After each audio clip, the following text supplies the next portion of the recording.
Dans le sport, les meilleurs joueurs de leur génération finissent presque toujours par être couronnés. La bague vient récompenser la grandeur. Sauf que Luka Doncic à 27 ans est peut-être le meilleur joueur de la planète en ce moment. Et il n'a jamais rien gagné. Certains diront que c'est sa faute. Trop gros, pas assez sérieux, pas un winner. Ce que tout le monde te cache, c'est comment sa propre franchise l'a poignardé dans le dos en pleine nuit. Et comment aujourd'hui, il a même pas le droit de voir ses filles, pendant qu'il enchaîne les meilleures performances de sa carrière. Alors est-ce que Luka Doncic est vraiment le problème? Ou est-ce qu'il est juste le joueur le plus incompris de sa génération? Culture. On est en octobre 2018 à Dallas. Un gamin de 19 ans débarque dans le vestiaire des Mavericks. Il vient du Real Madrid et il parle 4 langues. Et il a déjà remporté l'Euroleague, le championnat d'Espagne et la Coupe du Roi. À 19 ans, la franchise entière est en reconstruction depuis le titre de 2011. Dirk Nowitzki vieillit, l'équipe tourne dans le vide depuis 7 ans. Et là, ce gamin arrive avec une valise pleine de titres européens et un regard qui semble nouveau. Alors dès les premières semaines, les observateurs remarquent quelque chose d'inhabituel. Il s'affirme comme le patron d'une équipe de vétérans. Il se crée son propre shoot sans souci, distribue des passes incroyables avec une habilité technique rare. Les rookies en NBA, d'habitude, ils écoutent, ils attendent leur tour. Luka, lui, prend le contrôle comme s'il était déjà franchise player. Et en fin de saison, les chiffres sont là. 21,2 points, 7,8 rebonds, 6 passes décisives de moyenne. Rookie de l'année avec 98 votes sur 100 possibles. Le résultat d'un vote qui ne se discute pas. Et Trae Young, l'autre rookie phare de la draft, celui qu'Atlanta avait choisi à sa place avant de l'échanger, termine loin derrière. Lors de sa saison sophomore, les chiffres explosent. 28,8 points, 9,4 rebonds, 8,8 passes de moyenne. À 20 ans, des moyennes que la NBA n'avait jamais vues à cet âge-là. Il rejoint donc logiquement le rang des All-Stars. Il casse des records de franchise. Il écrase les défenses construites pour l'arrêter. Et chaque saison qui passe, c'est la même histoire. Les chiffres augmentent, les performances deviennent plus folles. Et les nuits historiques s'accumulent. Le 26 janvier 2024, contre Atlanta, 73 points. Record de franchise, égalé au 4e total le plus élevé de toute l'histoire de la NBA. Une marque partagée avec Will Chamberlain, dans la ville qu'il avait drafté avant de l'échanger 6 ans plus tôt. Ce soir-là, Trae Young essaie tout pour le stopper. Rien ne fonctionne. Et Luka, après le match, dit juste Was there a point in tonight's game where you knew this was a special one for you? No, I was just going, whatever the defense gave me. In the second half, they double me all the time, so I tried to make some plays.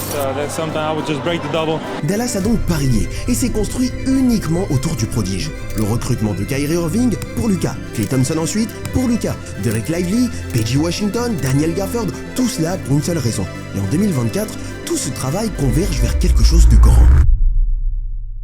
Dallas élimine Minnesota en 5 matchs en finale de conférence.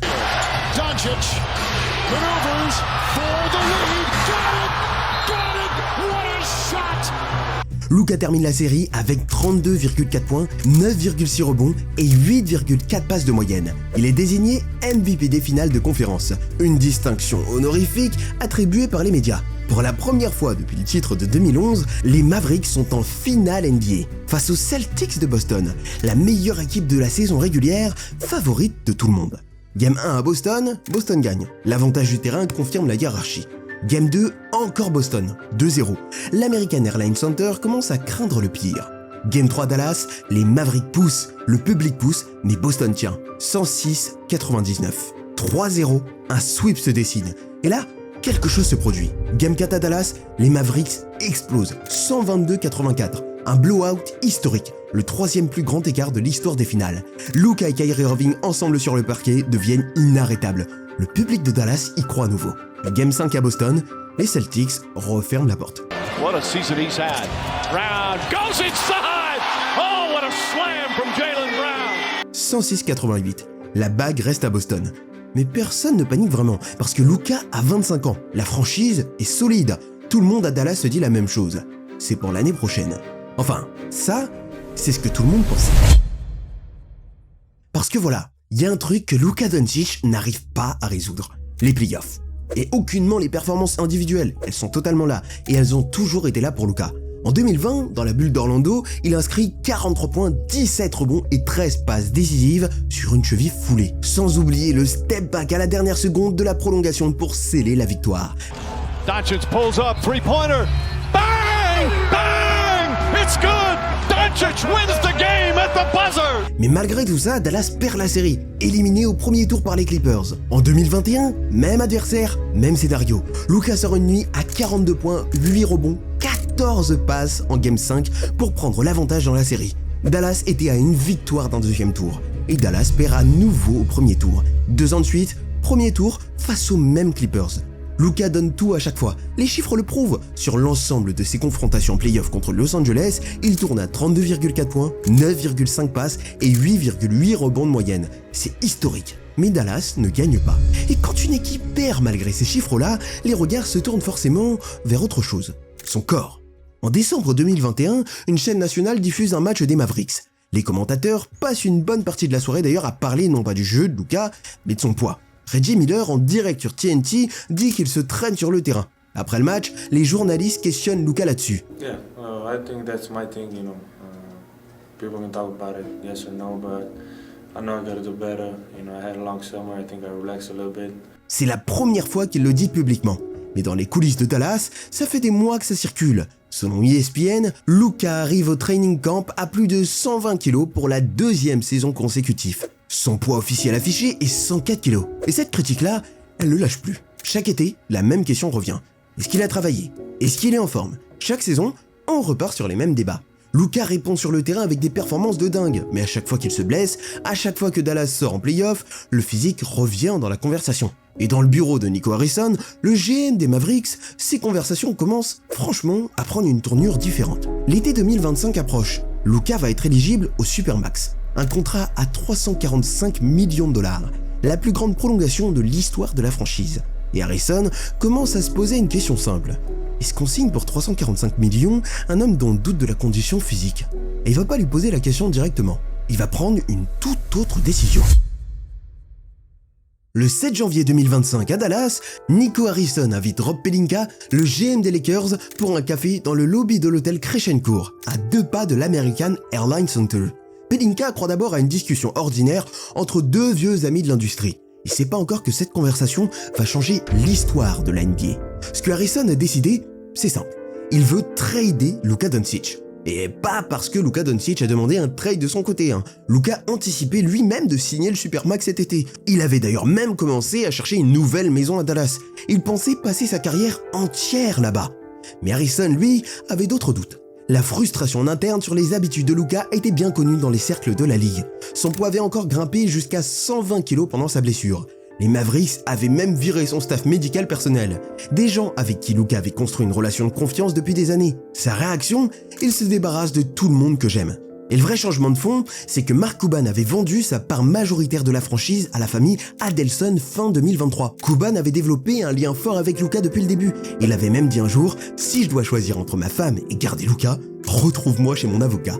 Mais Cuban n'est plus dans l'arbre décisionnel de la franchise. Les nouveaux propriétaires font confiance à Harrison. Et Harrison, il va passer à l'acte. La règle est simple. Rien ne peut fuiter, même pas un souffle. Même le Jazz, la 3e franchise impliquée dans l'échange pour faciliter la transaction, ne sait pas que Luka et Davis sont dans le deal 1 heure avant l'annonce. Le 2 février 2025, à minuit passé, Luka apprend la nouvelle comme ses coéquipiers. What the fuck? How on earth do you manage to get a 25-year-old prime white LeBron for a guy who's injured every day? You know what the reasoning was? They said Luka was out of shape too much. They traded him because he was fat. Il envoie un message groupé à ses équipiers, mais il ne répond pas à l'appel de Harrison. Kyrie Irving, lui, découvre le trade sur les réseaux sociaux depuis la chambre d'hôtel de l'équipe à Cleveland. La réaction du monde du basket est immédiate. À Dallas, des fans créent un mémorial improvisé devant l'American Airlines Center, au pied de la statue de Dirk Nowitzki. I've been a master my whole entire life since I've been a baby. This is the worst moment in the history of my life. This is ridiculous. This is crazy, man. We went to the NBA Finals. Why are we trading the best player, the franchise player? How are we trading the franchise player? You went to the NBA Finals. He's supposed to have a statue. Hell yeah. He's supposed to have a statue. Dirk lui-même poste un emoji triste sur les réseaux. Lui qui avait vu Luka comme son héritier naturel, qui l'avait accompagné depuis le premier jour. Quelques semaines plus tard, il dira publiquement « Je serai jamais fan des Lakers, mais je serai toujours fan de Luka ». Et Harrison, face aux caméras, justifie le trade par une phrase qui va lui coller à la peau. And, you know, we think defense wins championships, and we're bringing in one of the best two-way players in the league. A lot of people don't talk about, you know, what he does defensively and offensively, but you know, if you can name first-team All-NBA players that are also first-team All-Defensive players. That's a unique unicorn to try to find, and we're able to find that. Il ajoute avec une lucidité désarmante, dans 10 ans, ils m'enterreront probablement pour ça. Ou je m'enterrerai moi-même. Mais comme tu le sais sûrement, ça n'a pas pris 10 ans.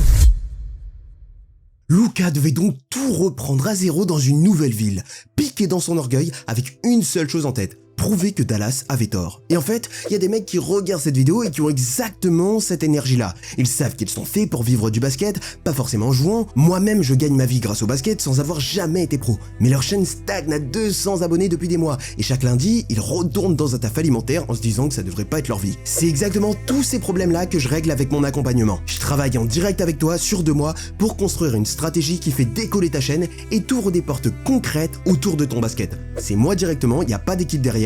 On décide ensemble de chaque étape. Le lien pour postuler est en description. C'est gratuit pour candidater et l'accompagnement reste accessible même avec un petit budget. Les places sont limitées parce que je veux être vraiment utile à ceux que j'accepte. Donc si tu te reconnais dans ce que je viens de dire, postule maintenant. Mais l'histoire ne s'arrête pas là, parce que Luka se fait pas trahir seulement par sa franchise. En décembre 2025, sa fiancée Anna Maria Goltz, la mère de ses 2 filles, Gabriela et Olivia, se sépare de lui. Luka est à Los Angeles, ses filles sont en Slovénie, et la rupture se passe dans des conditions brutales. En décembre, Luka voyage en Slovénie pour assister à la naissance de sa 2e fille, Olivia. Il veut ramener Gabriela, son aînée, aux États-Unis avec lui. Une dispute éclate. Anna Maria appelle la police. Les officiers arrivent à la maternité et ne constatent aucune infraction. Luka repart seul vers Los Angeles. Depuis ce jour-là, il n'a pas revu ses filles. Il a vu Olivia naître et c'est la dernière fois qu'il l'a vue.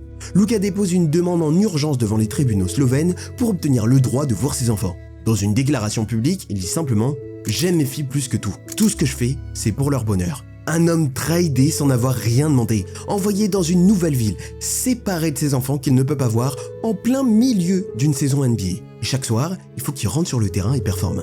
C'est ça la réalité de Luka Doncic actuellement. 30 avril 2025. Les Lakers viennent de se faire éliminer au premier tour des playoffs par Minnesota. Luka joue depuis à peine 3 mois avec l'équipe. La saison se termine comme ça, un peu trop tôt et surtout trop vite. Et le narratif reprend de plus belle. Le physique, la condition, le manque de sérieux. 5 jours plus tard, Luka est dans un avion pour la Slovénie. Le 5 mai, il arrive à l'aéroport. Et au lieu de prendre des vacances, il appelle directement son préparateur physique. Il est arrivé le 5 mai et a dit « Je veux commencer immédiatement », raconte son kiné Javier Barrio. Dès le lendemain, 2 séances par jour. Du travail en salle, de la mobilité, des exercices sur le terrain. Il suit un régime strict, sans gluten, pauvre en sucre, 250 grammes de protéines minimum par jour. Jeûne intermittent entre 20h30 et midi. L'homme qui était critiqué pour sa bière et son ventre à bière mange désormais comme un athlète olympique. 14 kilos perdus en un été. Il passe de 104 kilos à 90. Il fait même la couverture de Men Health. Des photos qui font le tour du monde et qui forcent tout le monde, Dallas inclus, à se taire. Il arrive à LA pour sa première vraie saison complète avec les Lakers. Il reconnaît d'ailleurs publiquement avoir été motivé par les critiques, par les explications de Dallas sur son trade. C'est le même ressort qui l'a fait cartonner contre Atlanta à 73 points. Mais quand bien même Luka a changé de franchise, sa franchise de cœur ne l'a jamais oublié. Lors de son retour à Dallas, sur chaque siège de l'American Airlines Center, les Mavericks ont déposé un t-shirt blanc avec une inscription slovène. Hvala zavze, merci pour tout. Quand la vidéo hommage se lance sur les écrans, Luka essuie ses larmes sur le banc visiteur. Il devait affronter son ancienne équipe, mais pendant quelques secondes, il peut même plus regarder le terrain. Puis le match commence. 31 points à la mi-temps, 45 points au total, 8 rebonds, 6 passes. Victoire des Lakers 112-97. La salle entière, une salle de Dallas, applaudit chaque panier de Luka. Magic Johnson quitte après le match. Le vrai héros ce soir, c'était LeBron. Le spectacle, c'était Luka. En sortant du terrain à 1 minute 34 de la fin, il reçoit une ovation debout de tout l'American Airlines Center. What were you feeling out there on the court? I don't know, honestly. Everybody saw me the way I reacted to the video. You know, all these fans, I really appreciate it, man. All the teammates I had, you know, everybody had my back. I mean, I'm just happy, you know. This guy, I love these fans. I love this city. But it's time to move on. Ses anciens fans, ceux qui avaient porté pendant 7 ans, ils savent ce qu'ils ont perdu. Où en est Luka Doncic en ce moment? Leader de la ligue au scoring avec 33,4 points de moyenne. 13 matchs à 40 points ou plus cette saison. Les Lakers, 3e à l'Ouest avec 45 victoires. Un homme qui joue le meilleur basket de sa vie à 27 ans, après tout ce qu'il a traversé en 12 mois. Sauf qu'il y a quand même un paradoxe. Luka n'a jamais gagné le MVP, 0 championnat NBA, et l'histoire du basket est pleine de joueurs qui avaient tout pour gagner et qui ne l'ont jamais fait. Charles Barkley, 16 saisons, un seul passage en finale, jamais couronné. Karl Malone et John Stockton, 2 des plus grands joueurs de leur époque, associés pendant près de 18 ans à Utah. 2 finales, 2 défaites contre les Bulls de Michael Jordan et aucune bague. Et s'il arrivait la même chose à Luka, à cause des Spurs ou d'OKC. L'histoire a retenu toutes ces légendes parmi les meilleures, mais la bague, jamais. La question qui se pose pour Luka aujourd'hui, elle est très simple. Est-ce qu'il va rejoindre cette liste? Ou est-ce que cette saison avec les Lakers, cette version de Luka transformée, revancharde, qui met 60 points en déplacement sur un back-to-back, est-ce que c'est enfin la bonne? Peut-être que cette bague, elle arrive cette année. Ou peut-être simplement qu'il continue à empiler des nuits à 60 points, des records, des performances que personne d'autre ne peut produire, sans jamais obtenir le seul titre qui manque à son palmarès. Et c'est ça la vraie malédiction du roi sans couronne. C'est pas savoir si la grandeur suffit, ou si dans ce sport, sans bague, on reste condamné à ne jamais être vraiment reconnu. J'aimerais bien voir votre avis en commentaire, abonnez-vous parce que vous êtes beaucoup à pas le faire. Si t'es arrivé jusqu'ici et que t'arrives vraiment pas à développer tes réseaux sociaux, c'est un signe, t'as mon accompagnement de 2 mois en direct avec moi, les places sont limitées, t'as juste à postuler. Le lien est juste en bas, et clique sur cette vidéo si tu veux voir la face cachée de Kevin Durant.